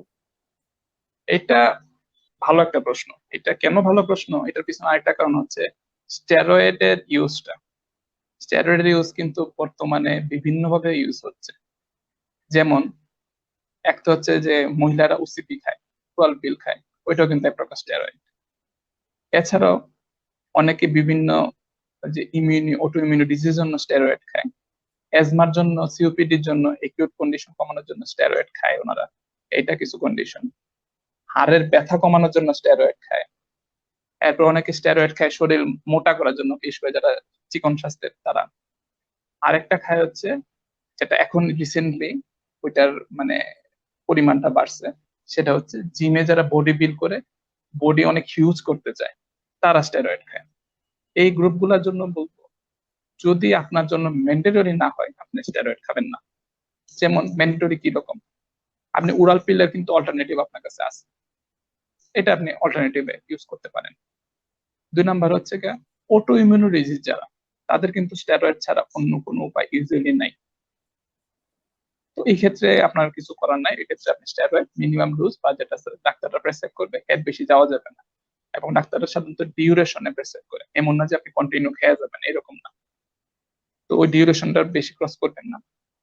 তিন নাম্বার হচ্ছে যারা জিমে বডি বিল্ড করে, স্টেরয়েড ইউজ করে, অবশ্যই অবশ্যই ইন্টারন্যাশনাল সার্টিফাইড বা বাংলাদেশে যারা ভালো ভালো ট্রেনার আছে তাদের পরামর্শ নিয়ে আপনি ওই ভালো লেভেলের স্টেরয়েড ইউজ করবেন। যত্রতত্র ভাবে স্টেরয়েড ইউজ করতে গিয়ে নিজের ক্ষতি করবেন না। এখন প্রশ্নে আসি, উত্তরটাতে আসি। স্টেরয়েড জাতীয় ওষুধ কিভাবে হার্টের উপর প্রভাব ফেলে? স্টেরয়েড, স্টেরয়েড মানে কি? স্টেরয়েড বডিতে যাওয়া মানে হচ্ছে আপনার শরীরে কোলেস্ট্রল বেড়ে যাবে, এটা 100% কথা। ওজন বাড়ায় দিচ্ছে, সবকিছু বাড়ায় দিচ্ছে। স্টেরয়েড আপনার কোলেস্ট্রল বাড়ায় দেবে, ব্লাড গ্লুকোজ লেভেল হাই করে দিবে, যে ডায়াবেটিস ছিল না তারা ডায়াবেটিস বানিয়ে দিতে পারে। এরপর হচ্ছে স্টেরয়েডের কারণে যে কোলেস্ট্রলটা বাড়বে, সাথে ফ্যাটি অ্যাসিড গুলোও বাড়বে। এই দুইটা জিনিস গিয়া হার্টের যে রক্তনালী আছে ওখানে ব্লক করবে। স্টেরয়েড হার্টের উপর ডাইরেক্ট ইফেক্ট করে, তার হার্টের উপর, হার্টের কাজের দিয়ে বাড়ায় দেয়, মানে চাপ প্রয়োগ করে হার্টের উপর, মানে কাজ করতে দেয়, বেশি কাজ করতে দেয় তাদের। তো একদিকে আপনি রক্তনালীতে ব্লক করতেছেন, আরেকদিকে হার্টের উপর কাজ বাড়ায় দিচ্ছেন, তো আপনার হার্ট অ্যাটাক হওয়ার ঝুঁকি তো অনেক বেশি। ওই ক্ষেত্রে আমরা স্টেরয়েড জাতীয় ওষুধ পারতপক্ষে আমরা বলি যে অ্যাভয়েড করে যেতে অবশ্যই। জি স্যার, অসংখ্য ধন্যবাদ। স্যার, আপনার মাধ্যমে আরেকটা জিনিস জানতে চাবো, সেটা হলো যে যারা হচ্ছে যারা ঢাকাতে থাকে বা ঢাকার বাইরে থাকে, অনেকেই জানে না যে হার্টের রোগের যে আধুনিক চিকিৎসাগুলো কোন কোন হসপিটালে হয়।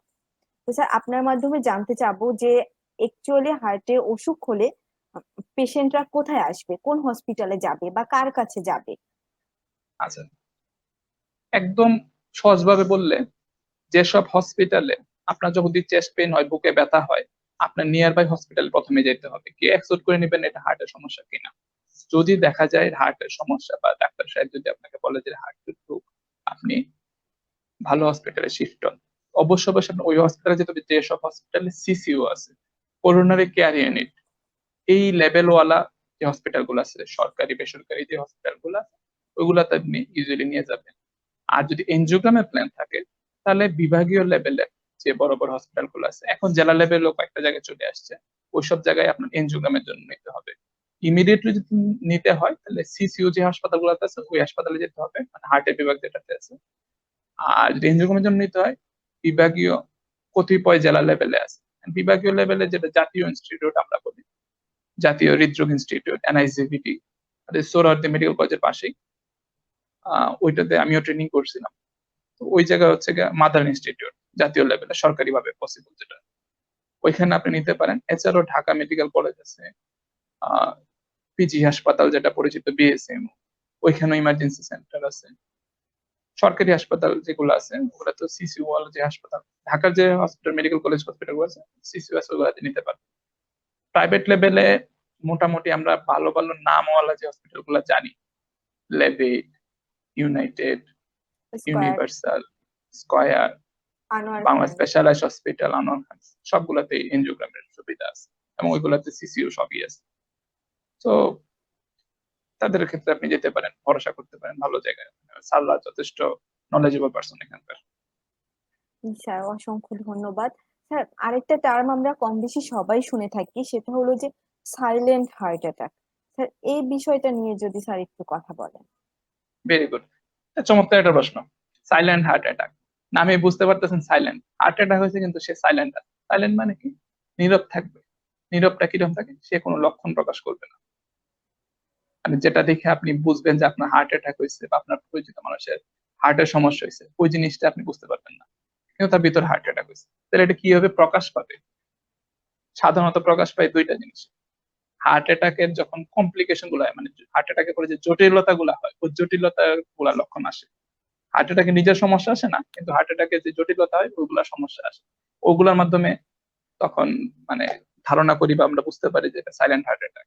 ইসিজি করছেন, ইসিজির মধ্যে আপনার দেখা গেল একদম বড় ধরনের হার্ট অ্যাটাক হয়ে বসেছে, কিন্তু রোগী দেখতেছে কোন তার কোনো ওইরকম সিমটম নাই। যেমন এরকম আমি কিরকম বলি, আমার নিজের পার্সোনাল কয়েকটা এক্সপিরিয়েন্স আছে, এর মধ্যে মজার কিছু এক্সপিরিয়েন্স। এটা আপনার ফ্যাকাল্টি রিলেটেড। এক রোগী, এবং সে এডুকেটেড পার্সন, খুবই এডুকেটেড পার্সন, তার দাঁতে ব্যথা, 2 দিন যাবত দাঁতে ব্যথা। সে না পারতে পরে মানে ওষুধপত্র খায়, যখন কমে না তখন ডেন্টিস্টের কাছে গেছেন। ডেন্টিস্ট সাহেব সম্ভবত এমন কোন মানে চেক করার পরে এরকম প্রসিডিউর লাগবে যেখানে আপনার অ্যামালগাম, সরি, মানে রুটটা ইনভলভ করতে হবে, ব্লাড ভেসেল ওপেন করতে হবে, এরকম কোন প্রসিডিউর লাগবে। কারণ এটার জন্য স্ক্রিনিং রিপোর্ট, স্ক্রিনিং টেস্ট কয়েকটা দিয়েছেন, যেহেতু এরকম একটা প্রসিডিউর লাগবে। স্ক্রিনিং টেস্টের মধ্যে একটা ইসিজিও ছিল, মানে ওনার রুটিন চেক আপের মধ্যে ছিল এটা। ইসিজি করানো, ইসিজিতে দেখা যায় এটা এক্সটেন্সিভ এন্ট্রিমে, মানে খুব বড় ধরনের একটা হার্ট অ্যাটাক। আসলে ওই দাঁত ব্যথাটা ওইটা দাঁতে নিজের সমস্যার জন্য তো ছিলই, পাশাপাশি হার্ট অ্যাটাকের জন্য ছিল। এখন বলবেন যে তাহলে এটা কেন হইলো? ওই যে বললাম, হার্ট অ্যাটাক যদি তার নিজের লক্ষণ প্রকাশ না করে, অন্য কোনো লক্ষণ হিসেবে আসে, তাহলে এরকম হইতে পারে।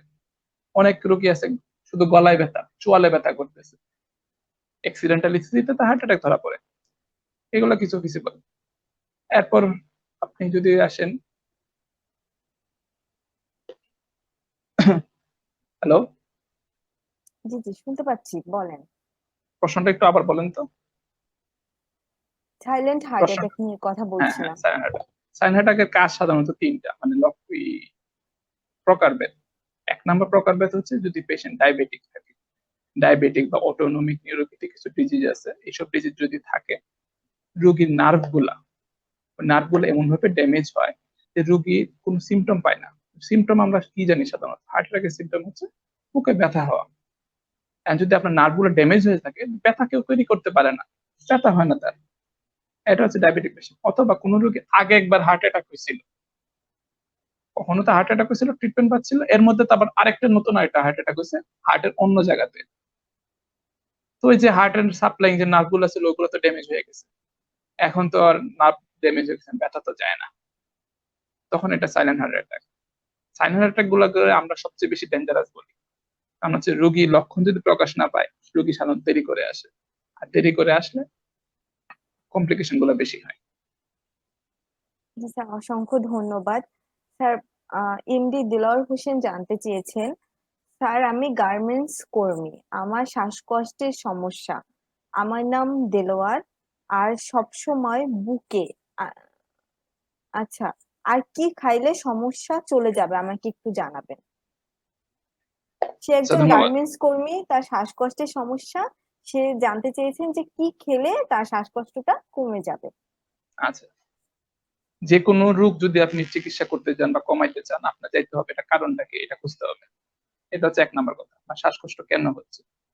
প্রথম কথা যে আপনার আগে থেকে বংশগত কোনো অ্যাজমার সমস্যা আছে কিনা, কিংবা আপনি রেগুলার স্মোকার কিনা, সিগারেট খান কিনা, স্যার অথবা এখানে আরেকটা জিনিস অ্যাড করি, উনি আরেকটা কমেন্টস করেছেন, উনি ওনার সিমটমটা বলেছেন আর কি, যে স্যার হুম, আমার গলা আর বুকে সবসময় কফ জবে। আচ্ছা, তো বোঝা যাচ্ছে কফ ভেরিয়েন্ট অ্যাজমা হইতে পারে, বা সিওপিডির এক্সাজারবেশনের কারণে, বা ক্রনিক সিওপিডির কারণে, আপনার ক্রনিক অবস্ট্রাকটিভ পালমোনারি ডিজিজের কারণে তার কাশি হচ্ছে। এবং যেহেতু কফ জমে, তাহলে এটাকে আপনার হিসাব করতে হবে এরকম ভাবে। আপনার একটা এক্সরে করা জরুরি, এক নাম্বার কথা। দুই নাম্বার কথা হচ্ছে, এই যে সমস্যাটা, এটা কি আপনার কয়দিন ধরে আছে, কত বছর যাবত, ছোটবেলা স্যার থেকে আছে এক্স এর কিনা, কথা রেগুলার। বলছিলেন, জি জি। চেস্ট এক্স এর এক্সরে করা কথা দরকার এই বলছিলেন। কারণে, কোনো প্রকার এখানে কফ যে জমছে বলতেছেন বা কাশি হচ্ছে, এটা কোনো লাঙে মানে ফুসফুসের কোনো প্যাথোলজি আছে কিনা, এক নাম্বার কথা। দুই নাম্বার হচ্ছে কি আপনার অ্যাজমার সমস্যা বা যেগুলো যদি স্মোকার হয়ে থাকেন ওইটা থেকে হচ্ছে কিনা, ওইটা কিন্তু ফুসফুসের এক্সরে চলে আসবে। আরেকটা পসিবল কজ হচ্ছে কি আপনার যদি রেগুলার হার্ট ফেলার থাকে, তবে এটা খুব আনলাইকলি, যেহেতু আপনি বলতেছেন। আমার ধারণা হয় আপনার এজমা অথবা সিওপিডি, দুইটার একটা হওয়ার চান্সই বেশি। তো এটার ক্ষেত্রে একটা এক্সরে করলে খুবই ভালো হয়, এবং এক্সরে করার পরে দুইটার রোগের দুই রকম ট্রিটমেন্ট, এজমার একরকম ট্রিটমেন্ট, এবং সিওপিডি যেটা বললাম মানে সিগারেট বেশি খাওয়ার জন্য যেটা হয়, এটা ট্রিটমেন্ট আলাদা। ইউজুয়ালি আপনার ডাক্তার আপনাকে কাউকে যদি দেখান, তারা আপনাকে একটা ইনহেলার বা নেবুলাইজার চয়েস করে দিতে পারেন, সাথে মন্টিলুকাস গ্রুপ দিতে পারেন। এগুলো দিলে আপনার সমস্যা কন্ট্রোল হয়ে যাবে আশা করি। জি স্যার, অসংখ্য ধন্যবাদ। স্যার আমরা অনুষ্ঠানের একেবারে শেষের দিকে এখন আপনার কাছে জানতে চাবো, সেটা হলো যে আমরা তো ট্রিটমেন্ট নিয়ে কথা বললাম, কোথায় ট্রিটমেন্ট করানো যাবে সেটাও জানলাম, গভর্নমেন্ট প্রাইভেট দুটোই জানলাম। স্যার আমি এখন একটু জানতে চাবো যে ট্রিটমেন্ট কস্ট নিয়ে, যে আচ্ছা, সবার কম বেশি ধারণা যে হচ্ছে হার্টের যে অসুখগুলো হয়, সার্জারি যেগুলো হয়, ওগুলোর একটু ট্রিটমেন্টটা একটু ব্যয়বহুল হয়। তো স্যার এই বিষয়টা নিয়ে স্যার যদি কথা বলেন। এটা খুব সময় বোঝে, মানে খুবই যুক্তিযুক্ত একটা প্রশ্ন।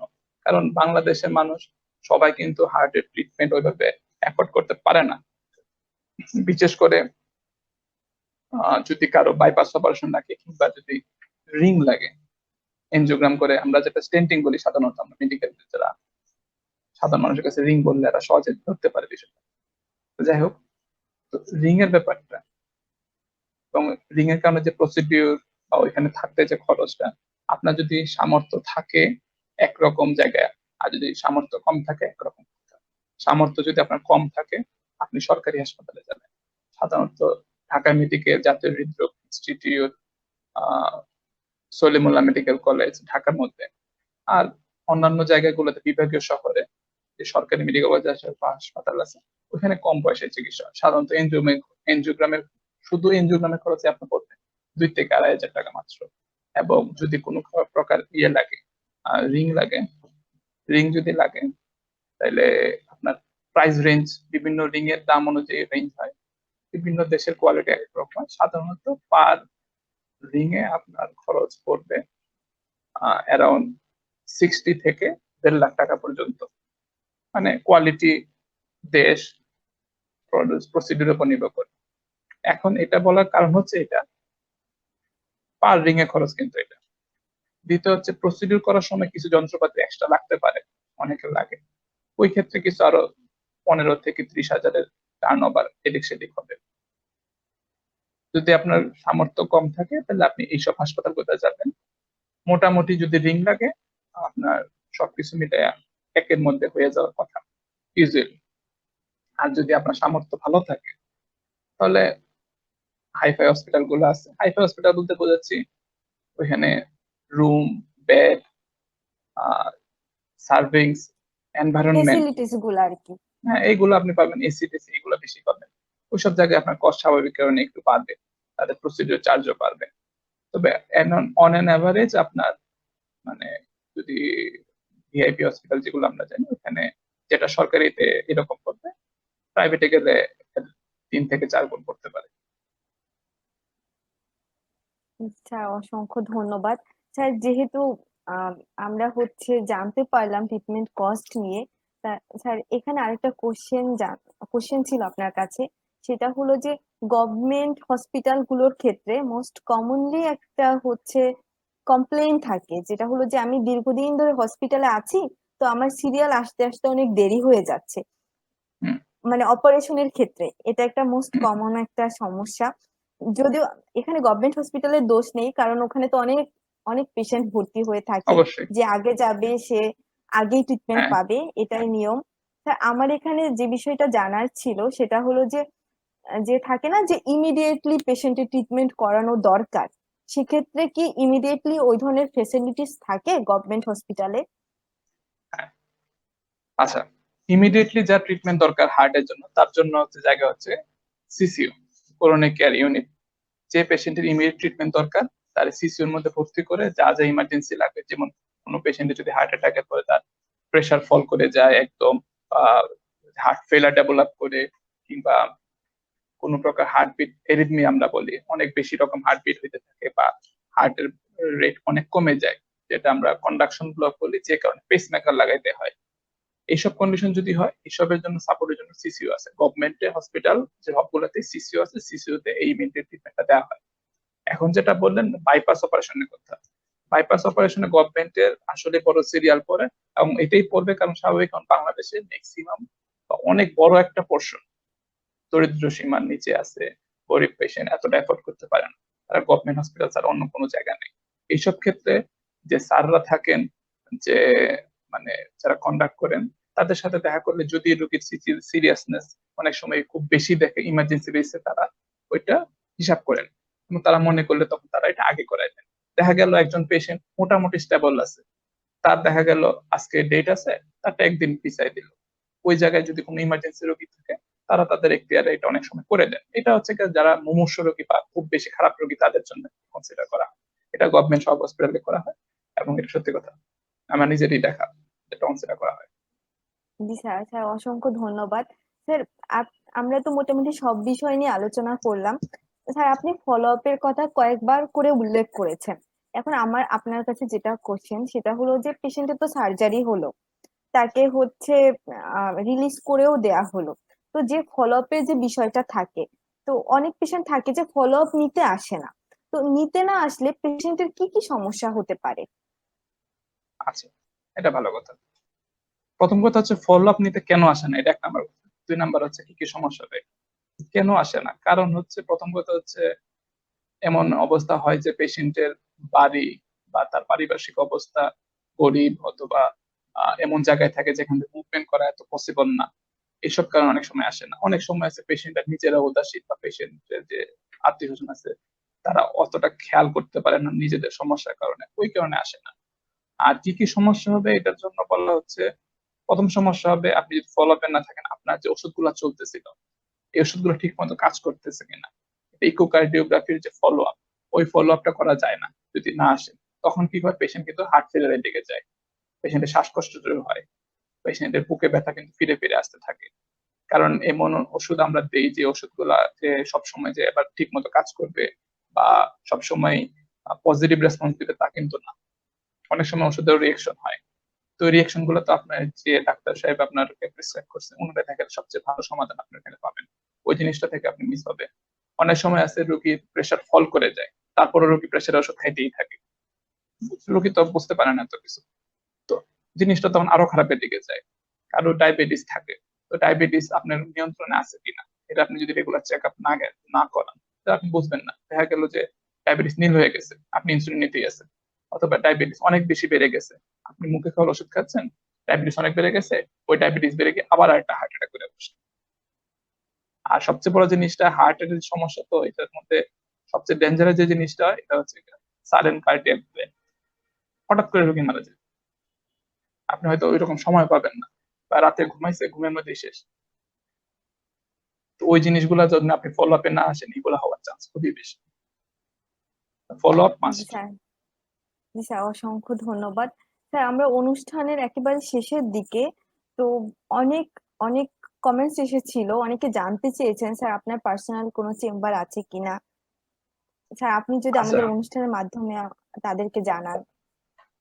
আচ্ছা, মূলত আমার নিজের বাড়ি হচ্ছে মাধবপুর উপজেলা, হবিগঞ্জ জেলার আন্ডারে পড়ছে সেটা। ওইখানে আমি আমার এলাকার মানুষের জন্য সাপ্তাহিক দিন বসি। আর বাকি সময়টা আমি থাকি জহুরুল ইসলাম মেডিকেল কলেজে আপাতত। আমাদের বিসিএস এ পোস্টিং হওয়া পর্যন্ত আপাতত এখানে আছি, জহুরুল ইসলাম মেডিকেল কলেজে। আমার নাম বললে চিনবে, এখানে কার্ডিওলজি বিভাগের কনসালটেন্ট আমি এখানে। আপনারা এখানে আসে আমার সাথে যোগাযোগ করতে পারেন। এছাড়াও আমার ফেসবুক পেজ আছে আমার নামে, বাংলাতে অনির্বাণ মতো এই নামে পেজ আছে। ওই পেজে আমি সাধারণত 2 দিন 3 দিন পর পর ছোটখাটো কিছু উপদেশ সহজ ভাষায় বলার চেষ্টা করি, এগুলো ফলো করতে পারেন। আপনার নিজের যদি কোনো কিছু জানার থাকে ওই পেজে আপনি কমেন্ট করতে পারেন, সাথে সাথে না হলেও মোটামুটি সময়ের মধ্যে আমি রিপ্লাই করে দিব, ওই দিনের ভিতরে আশা করি। Thank you. জি স্যার, স্যার অসংখ্য ধন্যবাদ। স্যার, অনুষ্ঠান শেষ করে দিব, আপনি যদি একদম শেষ মুহূর্তে দর্শকদের উদ্দেশ্যে কিছু বলেন।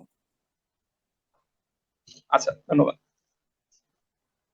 অনুষ্ঠানে কথাবার্তা হয়েছে হার্ট অ্যাটাক নিয়ে, কারণ, লক্ষণ, চিকিৎসা, যতটা সহজভাবে বলা সম্ভব আমি সহজভাবে বলছি। অনেক ডাক্তার সাহেব, অনেক স্যার আমার অনুষ্ঠান হয়তো দেখছেন, দেখার কথা। স্যারদের আমি পাঠাইছি, স্যারদের আমি খুবই শ্রদ্ধা করি এই বিষয়ে। স্যাররা খুবই আন্তরিক এবং একাডেমিক। তো অনেক জিনিস সাধারণ মানুষের বোঝার স্বার্থে সহজভাবে বলা হয়েছে, হয়তো এই জিনিসগুলো এতটা সহজ না, আর একটু জটিল বা আরো ইনফরমেশন দেওয়ার দরকার। আমি যতটা সহজভাবে বলার চেষ্টা করছি পারছি, বলছি। তো এই জিনিসগুলো মিস হয়ে থাকলে স্যারদের কাছে ক্ষমা সুন্দর দৃষ্টিতে দেখবেন স্যাররা। আর রুগীদের বা সাধারণ মানুষের জন্য বলতেছি, আপনি যদি নিয়ম মানেন আপনার কোনো সমস্যাই উপরওয়ালা চাইলে হবে না, যদি নিয়ম না মানেন সব সমস্যাই হবে। প্রথম সমস্যা যেটা, যে নিয়মটা আপনার মানতে হবে, সিগারেট বা এই জাতীয় বদ অভ্যাস বাদ দিয়ে দেন। দৈনিক মিনিমাম 20 থেকে 30 মিনিট একটু জোরে হাঁটেন। কোনো কিছু করা দরকার নেই, আপনার সুবিধা মতো সময় হাঁটেন।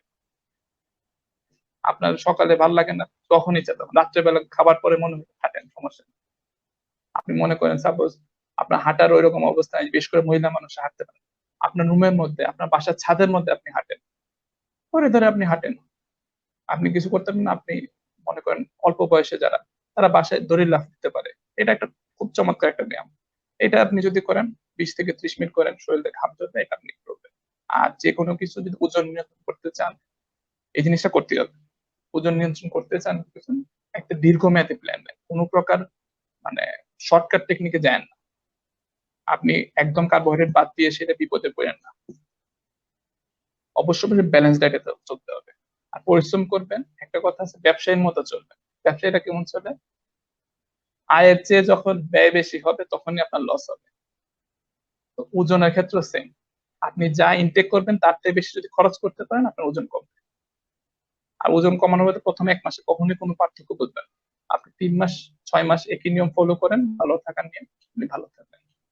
আর ওষুধপত্রের নিয়মটা নিজের মতো করে বন্ধ করেন না, বিশেষ করে ডায়াবেটিস প্রেশারের যে ওষুধগুলো বা কোলেস্ট্রল যে ওষুধগুলো ডাক্তার দেখাইয়া ডাক্তারের কথা শুনে বন্ধ করবেন, নিজের মতো করে বন্ধ করেন না। আর যদি মনে করেন, আরেকটা কথা ওইখানে বলছিলাম যে অনেকে দূরের কারণে বা পয়সার কারণে দূরবর্তী বড় স্যারদের কাছে যেতে পারেন না, বা স্যারদের সিরিয়াল পরে অনেক দেরিতে, যে কারণে যেতে পারেন, এই ক্ষেত্রে আপনার স্থানীয় যে ডাক্তার এমবিবিএস ডাক্তার আছেন অথবা জেলা লেভেলে যদি কার্ডিওলজিস্ট অ্যাভেলেবল থাকে, উপজেলা লেভেলে কার্ডিওলজি অ্যাভেলেবল, তাদের কাছে যান, তাদের কাছে ফলো আপে থাকেন, তাহলে আপনিও একটু নিরাপদে থাকবেন। আর যে নিয়মগুলো বলছি এগুলো মানেন, আপনার ভালো হবে আশা করি। ধন্যবাদ সবাইকে, ধন্যবাদ কনসার্ট লিমিটেড, উপস্থাপিকা চমৎকার করছেন আপনি স্কয়ার ফার্মাসিউটিক্যালসকে। জি, জি স্যার, অসংখ্য ধন্যবাদ আমাদের সাথে সংযুক্ত হওয়ার জন্য। দর্শক, আমাদের আজকের আলোচনার বিষয়বস্তু ছিল হার্ট অ্যাটাক কি, কারণ, লক্ষণ ও চিকিৎসা। আমরা যতদূর সম্ভব পেরেছি এই বিষয়ে আলোচনা করেছি, এবং আলোচনার মাধ্যমে বারবার একটা জিনিস উঠে আসছে, সেটা হলো হেলদি লাইফস্টাইল মেনটেন। আপনারা নিয়মিত হেলদি লাইফস্টাইল মেনটেন করবেন, স্বাস্থ্যসম্মত জীবনযাপন করতে হবে। মূলত ঝুঁকির কারণগুলো সম্পর্কে জেনে সেই বিষয়গুলো নিজেদের খেয়াল রাখা হলে তবেই এর থেকে মুক্তি পাওয়া পুরোপুরি সম্ভব, না হলেও ঝুঁকি কমানো সম্ভব। দর্শক, আমাদের আজকের এই সুন্দর অনুষ্ঠানটি স্পন্সর্ড করেছেন স্কয়ার ফার্মাসিউটিক্যালস লিমিটেড, এবং নলেজ পার্টনার ছিল টলফেন লাভজেল আই ড্রপ। আর আমাদের এই পুরো অনুষ্ঠানটা ছিল হচ্ছে কনসেল লিমিটেডের। কনসেল লিমিটেড আয়োজিত ছিল আমাদের আজকের অনুষ্ঠান। আপনারা পরবর্তীতে আমাদের কাছে জানাতে পারেন কোন বিষয়ে আপনারা জানতে চান, আমরা আপনাদের প্রয়োজন অনুযায়ী সেই বিষয় নিয়ে আলোচনা করার চেষ্টা করব। আপনারা ভালো থাকবেন, সুস্থ থাকবেন। আল্লাহ হাফেজ।